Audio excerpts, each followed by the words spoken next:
This video is brought to you by Law Excellence IAS Academy. Dear students, good morning. Let us start the discussion on today's newspaper, that is 19th April 2019. The first article is the Election Commission toothless or is it refusing to bite? So, critical evaluation of the Election Commission of India.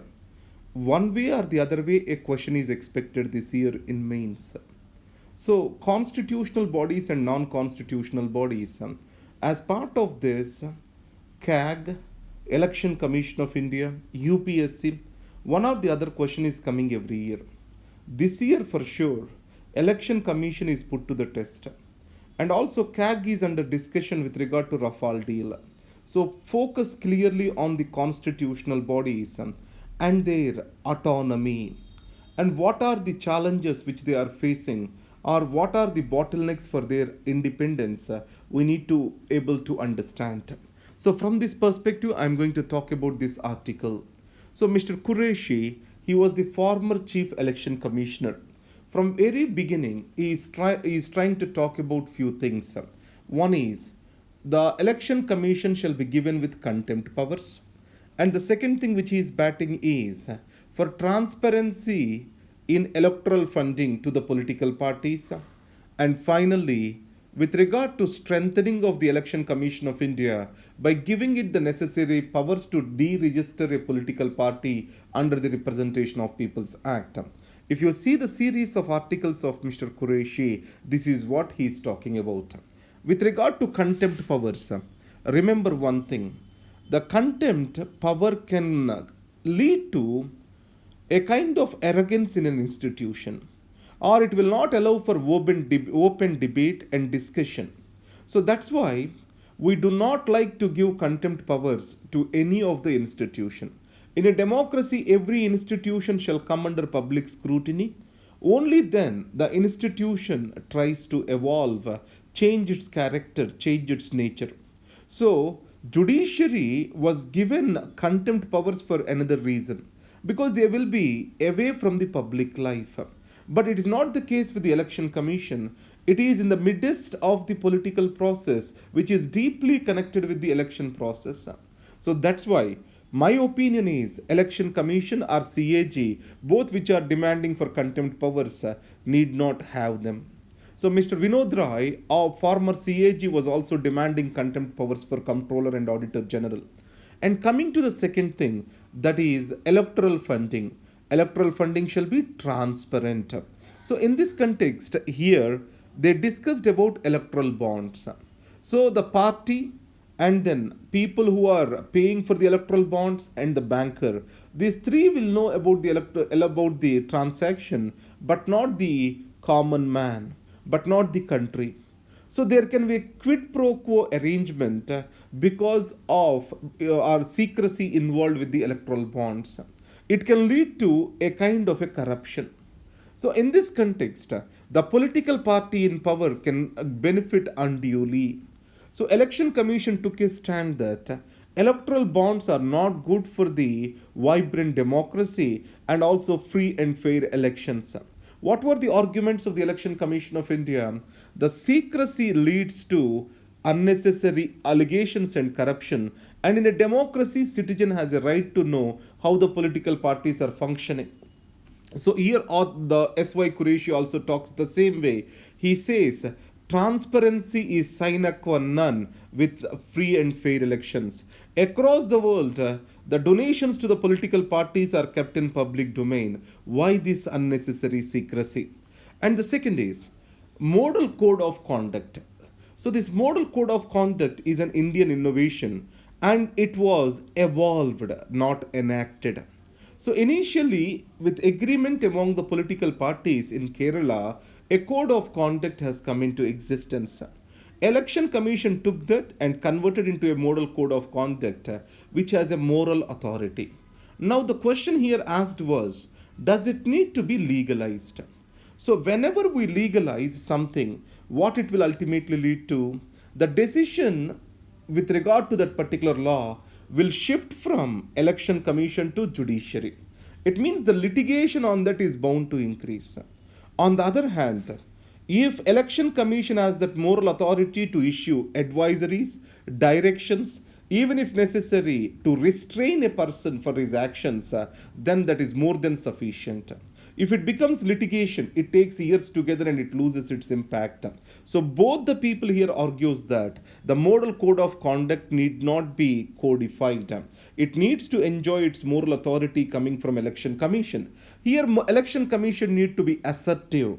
The reason is, if it releases an advisory or it tries to restrain a politician, the media's publicity to it, it ultimately enlightens the voter awareness, or it brings the awareness of the common man, and that will affect the prospects or poll prospects of a particular candidate. So, the election commission shall retain its moral authority vis-a-vis the moral code of conduct. It need not be codified. So the question can be like this: do you think moral code of conduct need to be codified for its effective implementation? No, it leads to unnecessary litigation. And the next is with the vulnerabilities of the election commission as an independent body. As yesterday's deep we discussed that one, appointment is not through collegium. Appointment is through President of India on the recommendation of the Council of Ministers, Tarakunde Committee, Second Administrative Reforms Commission, Law Commission, everyone recommended for the appointment through collegium. And the second, the Constitution of India visualized the Election Commission as a multi-member body. It is not the case with the CAG. Now, the government of India can decide what can be the size of the Election Commission. So in this context, the election commissioners can be imposed in the election commission by the government, by the President of India, and it can influence the decision of the election commission. That can affect the impartiality, non-partisanship of the election commission. So it is the time we shall fix the size of the election commission. So there was allegation that during the time of Rajiv Gandhi, the election commission was filled with its own men, as the CAC is not listening to the government of the day. And to restrain the chief election commissioner T.N. Seshan, then the president appointed 2 more election commissioners. And the next, there is no guarantee that senior most election commissioner will be promoted as the CAC. Now let's compare this situation with the judiciary in India. So judiciary appoints its own judges through collegium system. And here, the collegium need not be within the election commission. At least leader of opposition, Chief Justice of India, Prime Minister, these 3 together can appoint the election commissioners. And the second, the senior most judge will be appointed as the Chief Justice of India. Here too, a senior most election commissioner will be appointed or can be appointed as the CAC. And third most vulnerability is with regard to the removal of the election commissioners. There is a constitutional guarantee to the CAC that he shall be removed as like the judge of the Supreme Court. There is no such constitutional guarantee vis-a-vis the other election commissioners. Though they are co-equal in their powers, their removal process is always in the hands of the President of India, and President only shall consult the CAC in their removal. So these are the vulnerabilities of the Election Commission of India. So the question may come up, the model code of conduct, does it need to be codified? Or the second thing, Election Commission of India, is it truly autonomous or not? It means you need to explore the vulnerabilities. There is one more important point. Election Commission of India has no powers to deregister a political party. Now almost 2,000 political parties are registered with Election Commission, and there is no income tax on political parties. And these registered political parties are being used for money laundering. So in this context, these need to be deregistered which are not active and not contesting the elections. So that point we need to remember. And the next aspect is the Election Commission's expenditure is not charged to the Consolidated Fund of India. If you take the expenditure of the Supreme Court, expenditure of the CAG, everything is charged to Consolidated Fund of India. It is not the case. And then post-retirement employment, which can be an inducement for an election commissioner to favor a political party in power. that is not a limitation. See here, there is no limitation on the election commissioners on their post-retirement employment. So these points you are expected to remember as vulnerabilities of election commission. And the next, hard landing. This is about jet airways. So aviation sector in India is suffering because of inconsistent policy of the government of India. And Jet Airways, one of the oldest airlines, premier airlines, and added to that, it has got its international routes. It is suffering losses. It's almost at the verge of bankruptcy. What is the reason for this? So normally there is a popular talk. If you are a billionaire, you can become a millionaire by starting an aviation or starting an airlines. So airlines has inherent risks. Jet Airways was also a victim of these inherent risks. Added to that, the policy paralysis, decisional paralysis is also a reason for this. So, insolvency bankruptcy code, so which is being put in place for bankruptcy related issues, was not used in the case of Jet Airways. And the second, the banks etc. initially showed enthusiasm to revive the Jet Airways, but they backed off. And the third thing, a company can be revived in its good health. Once the company falls back onto the verge of the death, into verge of death, revival becomes very difficult. As the decision making is slow with regard to financial institutions and also with government regulatory bodies, the companies are slowly falling onto a slippery slope to the final stage of death. So this decision making process has to be improved. And why aviation sector is specifically facing these challenges in India? The first thing, the fuel costs are going high. And the second, the surcharges and the airport charges are very high in India if you compare anywhere in the world. And the third thing, these airlines in swift competition are trying to undercut each other by lowering the prices. So air ticket prices are the lowest in this country. So it is the time the government has to work along with the airlines towards consolidating the industry. So the airline industry, aviation industry is booming in India, but it is at the cost of the aviation companies. And the next is Beijing surprise. Remember, the growth in China appears to be revived. What are the reasons any growth has to be revived? One is there has to be capital and there has to be demand. The China is able to create both these. How it is able to push in the capital? By liberalizing the monetary policy. So it means it is allowing for easy loans to the corporates or companies. And then the demand is also revived as the jobs are being revived in that economy, especially the real estate sector is being revived in the economy. But is this growth can be sustained? Again, as easy loans, it will lead to excessive borrowing and the money in the economy is bound to increase. And this increased money that leads to overheating of economy. Overheating of economy means the prices will grow, inflation will be at its peaks. So the production in the economy is not raising, but the money supply in the economy is raising. That is what is called overheating of the economy.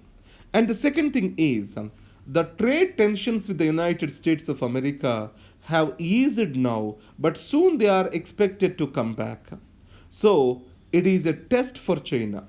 So a communist country, if it falls into economic recession and sustaining a political system is very difficult. So that's why the Chinese regime is very careful about its economy. And the second, the China is changing altogether its patterns of production. So the low cost manufacturing, it was known as the hub of low cost manufacturing, it is shifting towards the high end technology. So artificial intelligence, that is fourth industrial revolution, the China wants to spearhead that. And the second, China is mostly dependent on the exports before. So it is export led growth. Now China is moving from export led growth to growth led export.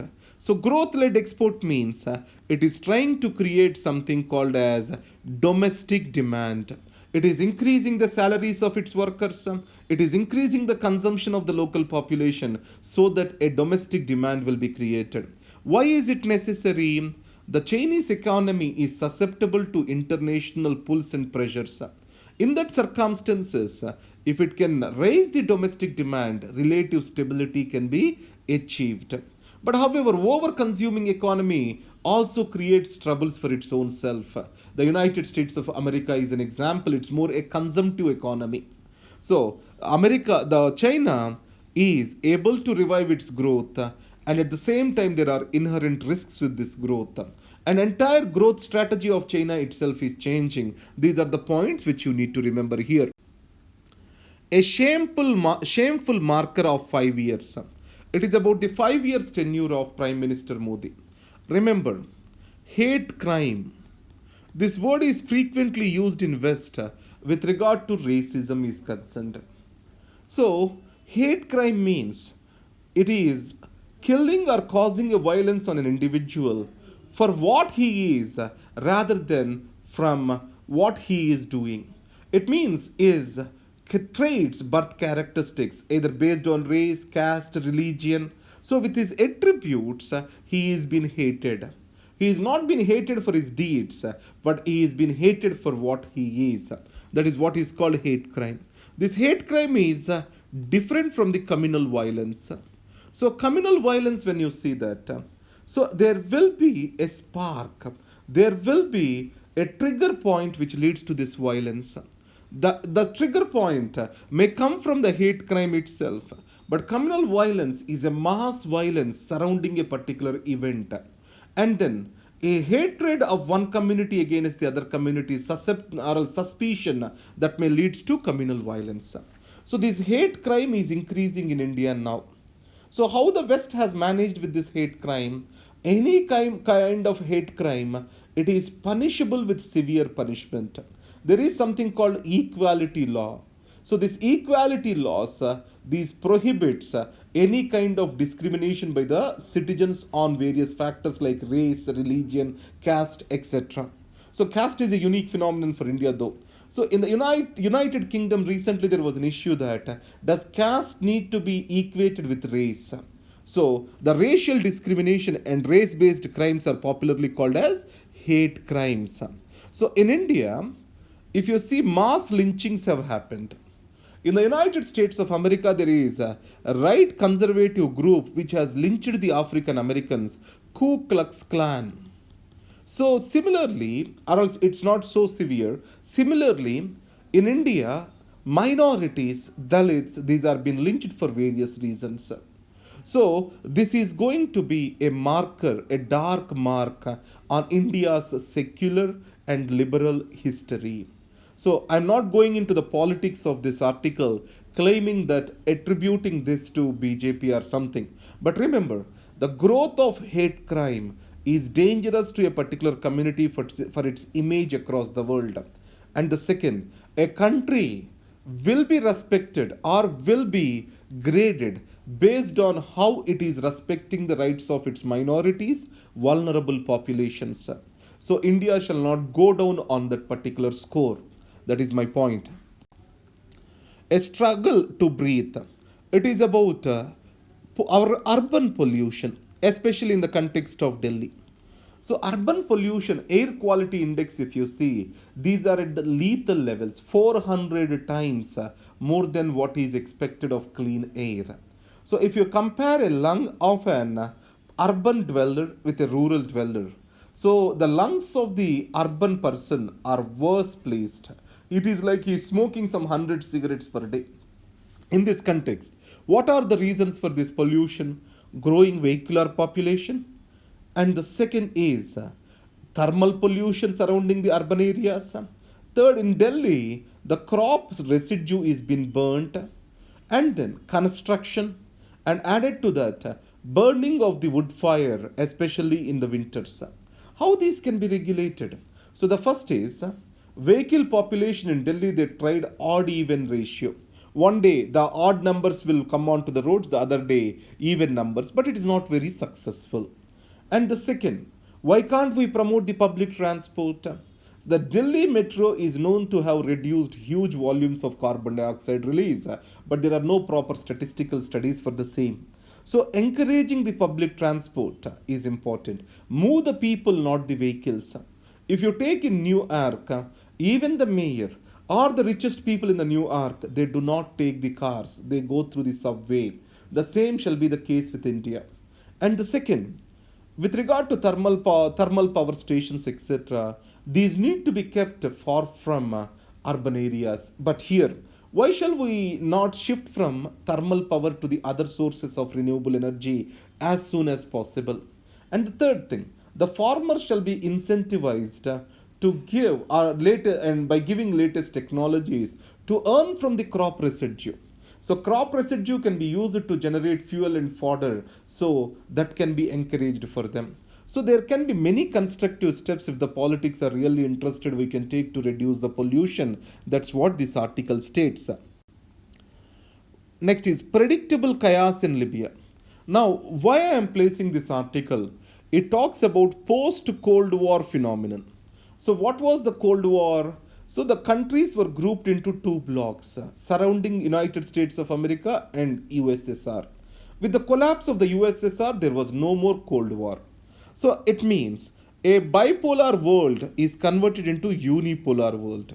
Though some people argue that it is a multipolar world today, still the dominance of the United States of America is visible. Now here there is a popular statement, Francis Fukuyama. It is the end of the world. What is the end of the world? It is the democracy. So only ideology that will survive is the democracy.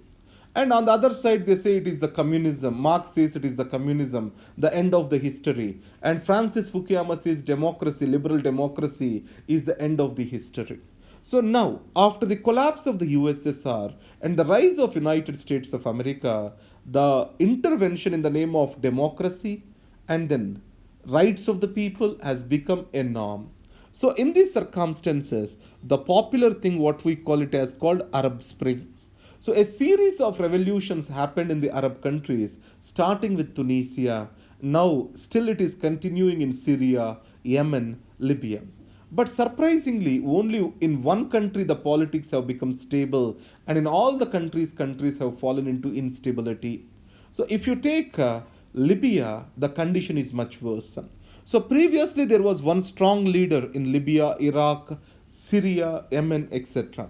So because of the intervention of the West and popular revolution, he is led to the replacement of this individual. Then this individual is replaced, and many of the local militia leaders, tribal leaders, started claiming sovereignty and authority for themselves. This way, balkanization of the countries is happening. So, the post-World War phenomenon is intervention of the West to install the liberal democracy and capitalistic mode of production in these countries. And finally, it is leading to balkanization of these states and also loss of the livelihood for millions, civil war, which is not good for anyone in this world. So, Libya was more prosperous and stable during Gaddafi, and people expected the things to be better, and it went to worse. Today, another military leader, he is trying to take up the power. His name is Khalifa Haftar. But rather than remembering entire thing in Libya, remember this. A post-Cold War phenomenon is clearly visible in which a democracy tried to be implanted from top to bottom approach. So the democracy has to come from the people from the bottom. Here West has tried to impose it from above. So that's what post-Cold War phenomenon is. Hope you understood this. Now, thank you very much. And I wish you all the best. Have a good day.